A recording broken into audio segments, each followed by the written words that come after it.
नमस्कार दोस्तों, एडुशन आईएएस की यूट्यूब चैनल पे आप सभी का स्वागत है।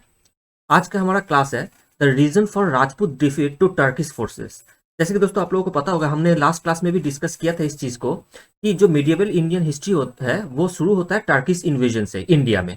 और जब टर्किश इन्वेजन होता है in the form of Mahmud Ghazni और मोहम्मद घौरी, उस टाइम पे जो पहली रेजिस्टेंस टर्किश फोर्सेस को फेस करना पड़ा था that was from the side of Rajput.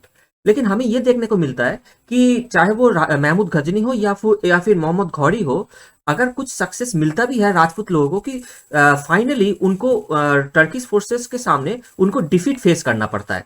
अब ये सवाल आता है जो कि हमारे एग्जाम पॉइंट ऑफ व्यू से बहुत ही इंपॉर्टेंट हो जाता है कि क्या वजह थी कि जो राजपूत फोर्सेस थे जो कि माने जाते हैं ब्रेवरी और अपने वैलर की वजह से उनको राजपूत जो टर्किश फोर्सेस है उनके सामने डिफीट फेस करना पड़ा। तो चलिए आइए स्टार्ट करते हैं आज का हमारा क्लास।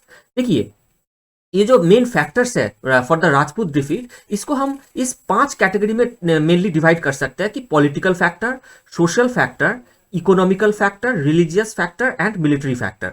और इसमें से देखिए, political, social, religious and military are the most important factor in the defeat of the Rajput. ठीक है ना? तो हम डिस्कस करते हैं वन बाई वन। सबसे पहले हमारा आता है पॉलिटिकल फैक्टर। देखिए, राजपूत के साथ जो उनका जो पॉलिटिकल सिचुएशन था उसमें पहला पॉइंट ये आता है कि पॉलिटिकल फ्रैगमेंटेशन। ठीक है, राजपूत की जो थ्योरी ऑफ किंगशिप थी वो it was based on basically equality. और इक्वालिटी में क्या होता है कि बहुत सारे राजपूत स्टेट थे, दे वर ऑल राजपूत स्टेट्स, लेकिन उनमें कोई बेसिकली यूनिटी नहीं थी। वो इसलिए क्योंकि ये जब फीलिंग आता है इक्वालिटी की तो वहां पे कोई सेंट्रल अथॉरिटी नहीं बन पाता।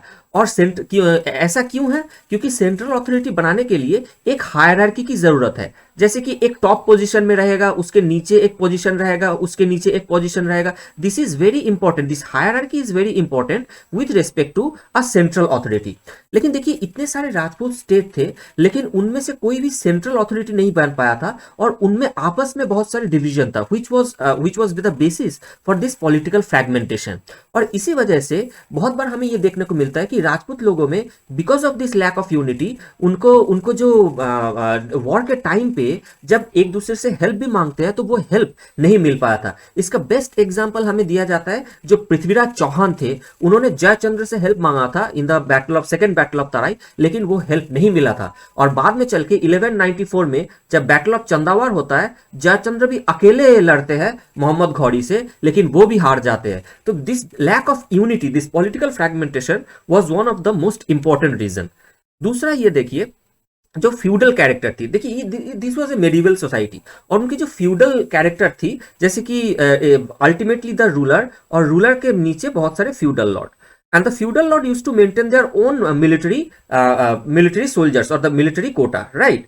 अब ये जो मिलिट्री कोटा जो फ्यूडल लॉर्ड्स मेंटेन करते थे, द मिलिट्री और the army people, they were actually loyal to their immediate leaders. और कभी भी ये होता है कि अगर फ्यूडल लॉर्ड किंग को हेल्प ना करना चाहे या फिर कोई भी फ्यूडल लॉर्ड अगर ये डिसाइड कर ले कि लड़ाई से वो बाहर निकल जाएंगे, तो उनके जो आर्मी है वो भी लड़ाई से बाहर निकल जाएगा, because he is ultimately loyal to his immediate boss and not to the actual Rajput rulers, Rajput state owner, right? तो ये भी एक रीजन था उनकी मिलिट्री वीकनेस, जो कि एक पॉलिटिकल फैक्टर था लेकिन उनकी मिलिट्री वीकनेस एक बन चुका था।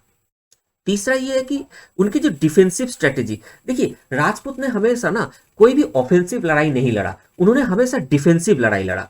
और देखिए डिफेंसिव में क्या होता है कि ये बोला जाता है जैसे कि offence is the best defence, लेकिन राजपूत में कभी भी इस चीज पे बिलीव नहीं किया और उन्होंने हमेशा डिफेंसिव लड़ाई लड़ा। उन्होंने हमेशा अपने आप को अपने अपने जो फोर्ट था उस फोर्ट में अपने आप को कन्फाइन कर लेता था, अपने आप को डिफेंड करता था, लेकिन उन्होंने कभी प्रोएक्टिवली अटैक नहीं किया दुश्मन को डराने के लिए या दुश्मन को मुकाबला करने के लिए। तो डिफेंसिव स्ट्रेटेजी में कभी भी कोई भी एक वीकनेस आ जाता है ना, तो वो डिफेंसिव एक चेन की तरह होता है और वो चेन टूट जाता है और डिफेंसिव स्ट्रेटेजी ब्रेक हो जाता है। तो इसीलिए यही चीज बहुत बार, मतलब कि खेल के मैदान में भी बहुत बार ये चीज बताया जाता है कि डिफेंसिव स्ट्रेटेजी बहुत देर तक सक्सेस नहीं हो सकता। ठीक है ना? तो offence is the best strategy, एक कहावत ही है। ठीक है ना? बट राजपूत के टाइम पे ये इस चीज की लैकिंग दिख गया था। ठीक है ना? तो चौथा जो पॉइंट था that was the inward looking attitude. देखिए राजपूत जो रूलर्स थे उन्होंने कभी भी सेंट्रल एशियन जो पॉलिटिक्स था उसको कभी से अच्छे से समझा नहीं, ठीक है ना। तो सेंट्रल एशिया में सेंट्रल एशियन पॉलिटिक्स से ही इंडियन उस टाइम पे जो टर्किश इन्वेजन हो रहा था वो डिपेंडेंट था। तो उन्होंने कभी भी सेंट्रल एशियन पॉलिटिक्स को समझने की कोशिश नहीं की और वो अपने आप को अपने समाज में ही कन्फाइन रखा, ठीक है ना। तो जब उनको सेंट्रल एशियन पॉलिटिक्स की समझ नहीं थी कि तो उनकी वॉर स्ट्रेटेजी, उनकी वॉर मेथड, इसके बारे में भी राजपूत लोगों को पता नहीं था। ऑन द अदर हैंड ये जो सेंट्रल एशियन फोर्सेस थे, Turkish forces, they were attacking India so many times, और उनको मतलब कि इंडिया के वॉर स्ट्रेटेजी के बारे में काफी अच्छा आइडिया था, नॉलेज मिल गया था। और दूसरी चीज ये थी कि राजपूत ने आई मीन अपने फेलियर से भी नहीं सीखा। जैसे कि महमूद गजनी का इन्वेजन समाप्त होता है, खत्म होता है 1027 एडी में, और उसके बाद ऑलमोस्ट 150 साल का गैप था। जब आके फिर 1191 में मोहम्मद घौरी की इन्वेजन होता है। बेसिकली 963 में उनका राइज होता है घौरी की, ठीक है। तो ऑलमोस्ट 150 ईयर्स की जो गैप थी, इस टाइम पीरियड में उन्होंने अपने आप को मतलब कि अपने आप को प्रिपेयर नहीं किए। उसी के साथ रिलेटेड है, देखिए it was the lack of strategic consciousness. मतलब उनको ये दिख रहा था कि इंडिया के इन्वेजन कहां से हो रहा है, इंडिया के नॉर्थ वेस्टर्न पार्ट से, that is the gateway to India. लेकिन कभी भी उन्होंने इस north western part of India को सिक्योर करने की कोशिश नहीं की, ठीक है ना। तो ये दिखाता है कि उनके स्ट्रेटेजिक कॉन्शियसनेस की उनको लैकिंग थी, ठीक है ना। और इस 150 साल की जो गैप उनको मिला था, उस जिसको वो अच्छे से यूज कर सकते थे, वो उन्होंने इस्तेमाल नहीं की। तो ये तो था इनका पॉलिटिकल फैक्टर। अब देखिए मिलिट्री फैक्टर में आते हैं। ये कहा जाता है कि the weapon of the Turkish were better in nature, ठीक है ना। जैसे कि जो टर्किश जो bow and arrow, Turkish arrow could travel a longer distance than Rajput arrows. लेकिन ये भी कहा जाता है, बहुत सारे हिस्टोरियंस इसको कंट्राडिक्ट करते हैं। उनका ये कहना है कि Rajput arrows were more accurate than Turkish arrows. तो military weapon the superiority of weapon को लेकर के हिस्टोरियंस में काफी कंट्राडिक्शन है, लेकिन फिर भी माना जाता है कि Turkish weapons were comparatively better to Rajput weapons. दूसरा जो पॉइंट था कि Rajput had high dependency on the elephant. अब देखिए ये एलिफेंट इंडिया में बहुत एंशियंट टाइम से बहुत यूज हो रहा है। तो एलिफेंट की एक एडवांटेज भी है, जैसे कि जैसे आप समझ सकते हो कि एलिफेंट की जो वेट है, जो साइज है, दैट इज एन एडवांटेज। लेकिन इसके साथ बहुत सारे डिसएडवांटेज भी है, जैसे कि एलिफेंट्स आर वेरी स्लो, ठीक है ना। और the Rajput ruler the Turkish rulers were dependent on horse, horses are very swift, you know. तो एलिफेंट का ये बहुत बड़ा डिसएडवांटेज है। और दूसरी चीज ये थी कि टर्किश लोगों ने एलिफेंट को कैसे टैकल करना है वो तरीका उन्होंने सीख गया था। एलिफेंट के साथ कम मतलब कि ड्रॉबैक ये है कि elephants can be scared away by making loud sound और थ्रू यूज ऑफ फायर। तो दो टर्किश फोर्सेस थे, they use to make loud sound and fire use करते थे to scare away the elephants, ठीक है ना। तो उस टाइम पे जब elephant goes out of control, तो वो अपने ही आर्मी में बहुत सारा डैमेज क्रिएट कर देता है, ये एक बहुत बड़ा, सबसे बड़ा डिसएडवांटेज है एलिफेंट के साथ। और टर्किश लोगों ने इस चीज को बहुत अच्छे से इस्तेमाल किया। और तीसरी चीज देखिए, they on the other hand were dependent on horse, और उनमें बहुत सारे टेक्नोलॉजी, उन्होंने बहुत सारे मेथड भी इन्वेंट कर लिया था, जैसे कि iron stirrup, saddle, iron horseshoe, ये सब यूज करके उन्होंने अपने फोर्सेस को और भी ज्यादा मतलब कि मजबूत कर लिया था। और ये चौथा पॉइंट है जो हम लोगों ने डिस्कस किया इसके जस्ट पहले, कि the Rajput rulers failed to understand from the failure. देखिए गजनी के टाइम पे राजपूत रूलर्स को कितना डिफीट सहना पड़ा, और घौरी के टाइम पे भी अपने डिफीट को सहना पड़ा। तो अपने जो फेलियर थी, उस फेलियर से उन्होंने अपने मिलिट्री स्ट्रेटेजी में कोई बदलाव लेके नहीं आए, अपने पॉलिटिकल फैक्टर में भी कोई बदलाव लेके नहीं आए। तो ये दिखाता है कि अपने फेलियर से वो सीख नहीं रहे थे, और वो मतलब कि सच पूछो तो स्टैग्नेंट बनते चले जा रहे थे। And stagnation is a cause of death, you know. तो अब आते हैं हमारे सोशल फैक्टर में। Rajput society was highly dependent on a brahmanical society. तो इनमें से तो एक तो था लैक ऑफ यूनिटी, दूसरी चीज थी कि social division, varna system, caste system, this was some social evil caste system, untouchability, these were some social evils that was there in the Rajput society. इसके वजह से क्या हो रहा था कि जो क्षत्रिय थे सिर्फ वही मतलब कि वॉरफेयर में इन्वॉल्व थे, और समाज में जो दूसरे वर्ण या नीचे कास्ट के लोग थी उनकी जो मेरिट थी, उनकी जो स्किल थी, उनको राजपूत यूज करने से नाकामयाब रहे। तो वो अपने मिलिट्री स्ट्रेंथ इस वजह से बढ़ा नहीं पाए, और क्योंकि ये कास्ट बेस्ड सोसाइटी था, ये सोशल डिवीजन काफी था, इस वजह से समाज में भी काफी वीकनेसेस बना रहा। ठीक है। ऑन द अदर हैंड जो इस्लामिक सोसाइटी था, the Islamic society was based on equality. ठीक है। तो इस्लामिक सोसाइटी में उन्होंने इस इक्वालिटी को काफी इस्तेमाल किया, और ये उनकी एक स्ट्रेंथ बन गया टर्किश रूलर्स के लिए, टर्किश फोर्सेस के लिए। ऑन द अदर हैंड कि राजपूत के लिए ये एक वीकनेस बना रहा। अब आते हैं हम लोग अपने रिलीजियस फैक्टर में। यहाँ पे देखिए, कॉन्सेप्ट ऑफ धर्म युद्ध एंड कॉन्सेप्ट ऑफ जिहाद। The Turkish rulers were, influenced by the zeal of jihad, right? Zeal of this jihad, जो religious warfare कहा जाता है in Islamic society. On the other hand, Rajput के लिए ये धर्मयुद्ध था। अब देखिए, इंडिया में ये जो धर्मयुद्ध का कॉन्सेप्ट चला आ रहा था, ये महाभारत के टाइम से चला आ रहा था। महाभारत में भी कुरुक्षेत्र की जो युद्ध हुई थी उसको धर्मयुद्ध कहा गया था। अब इंडिया में धर्म का मतलब एक्चुअली रिलीजियन नहीं होता है, धर्म का मतलब एक्चुअली ड्यूटी होता है। तो राजपूत में एक एथिकल वॉरफेयर की एक कॉन्सेप्ट थी, एथिकल वॉरफेयर, जो महाभारत के टाइम पे भी देखिए फॉलो हुआ था। For example, the theory of dawn to dusk.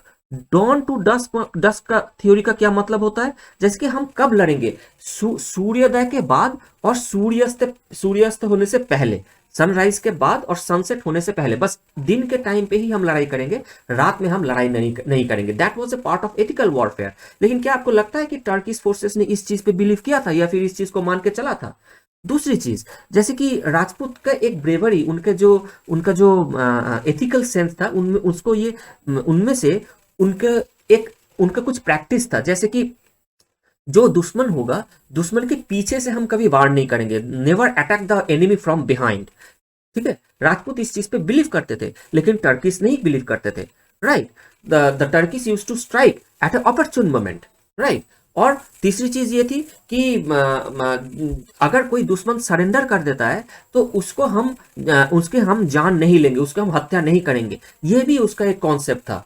तो टर्किश ने भी इस चीज को फॉलो नहीं की। ठीक है। और ये भी कहा जाता है, जैसे कि बहुत सारे हिस्टोरियंस ये कहते हैं कि the Turkish forces sometime used cows as the shield, क्योंकि ये ब्राह्मणिकल सोसाइटी थी, तो काउस को तो अटैक नहीं करेंगे Rajput. So what the Turks used to do was कि वो एक मतलब आर्मी के सामने काउस की लाइन खड़ा कर देता था, ताकि Rajput rulers could not throw their arrow, so that they cannot kill the cow, right? लेकिन मतलब कि टर्किश के लिए ये चीज मैटर नहीं किया, और उन्होंने काउस को भी जो अपने एक शील्ड की तरह यूज किया, जो राजपूत के लिए एक वीकनेस बन गया। ठीक है। यही चीज आता है कि ब्राह्मणिकल डोमिनेंस जो बना हुआ था because of this religious factor, जिसके वजह से राजपूत को काफी डैमेज सहना पड़ा और राजपूत की डिफीट भी हुआ। इसी वजह से देखिए, इतने ज्यादा ब्रेवरी, इतना ज्यादा वैलर की वजह से भी बाद में भी राजपूत को काफी डिफीट सफर करना पड़ा था। ठीक है दोस्तों। अब आते हैं हम अब इकोनॉमिक फैक्टर में।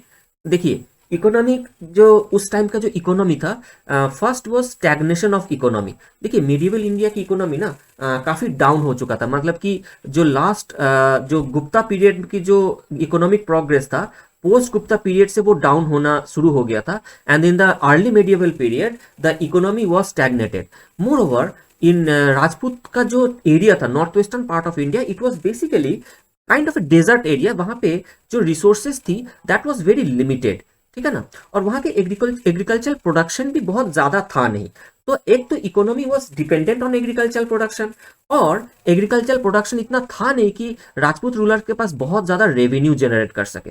और अगर आपके पास ज्यादा रेवेन्यू नहीं होगा तो आप बहुत बड़ा आर्मी भी, लॉन्ग स्टैंडिंग आर्मी भी आप मेंटेन नहीं कर सकते।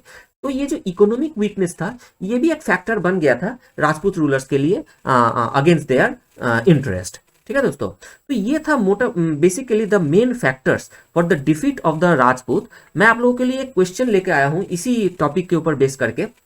The question is the lesson learn from Rajput defeat to Turks relevant today? क्या आज के टाइम पे ये राजपूत के जो डिफीट है टर्क्स से, ये क्या रिलेवेंट है? ठीक है, और अगर है तो कैसे रिलेवेंट है, ठीक है। This is the question, try to frame the answer of this question. That is all for today in this class, see you in the next class, thank you.